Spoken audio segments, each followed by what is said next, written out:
found a way to reconcile, 'cause in my heart it's not worthwhile. The sport we in the United States know and love as football is more properly called gridiron football, for the vertical yard lines that mark the field. And it's all the same, all you can do is play the game. Closely related to two ancient English sports, rugby and soccer, Refuse to question why.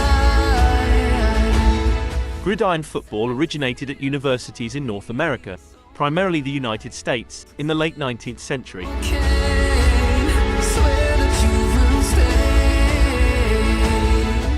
On November 6, 1869, players from Princeton and Rutgers held the first intercollegiate football contest in New Brunswick, New Jersey, playing a soccer-style game with rules adapted from the London Football Association.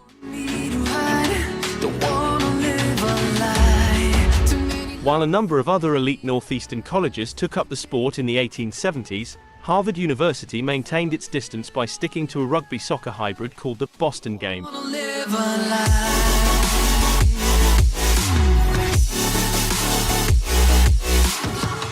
In May 1874, after a match against McGill University of Montreal, the Harvard players decided they preferred McGill's rugby-style rules to their own. In 1875, Harvard and Yale played their first intercollegiate match, and Yale players and spectators, including Princeton students, embraced the rugby style as well. Forced me down a dead-end street when all I had went up in flames. The man most responsible for the transition from this rugby-like game to the sport of football we know today was Walter Camp, known as the father of American football. I know I'm the one to blame. All I can do is take the shame. Oh.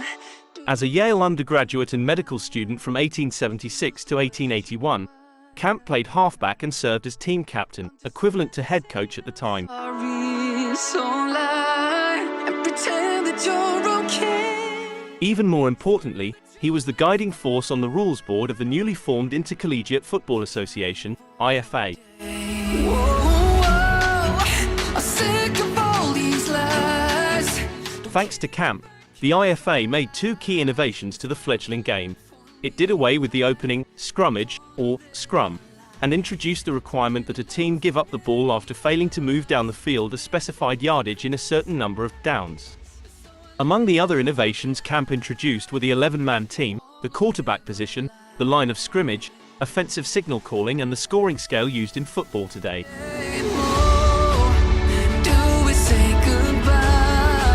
In addition to his work with the rules board, Camp coached the Yale team to a 67-2 record from 1888 to 1892.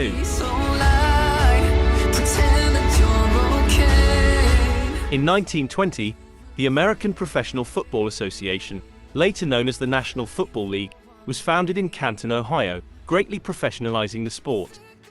After growing in size and popularity during the first half of the 20th century, the NFL merged with the American Football League, its rival, in 1970, becoming the behemoth it is today.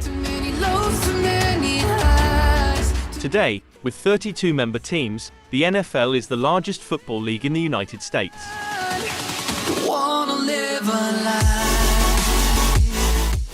And football is by far the country's most popular sport. According to a 2018 Gallup poll, 37% of US adults name football as their favorite sport to watch, followed by basketball at 11% and baseball at 9%.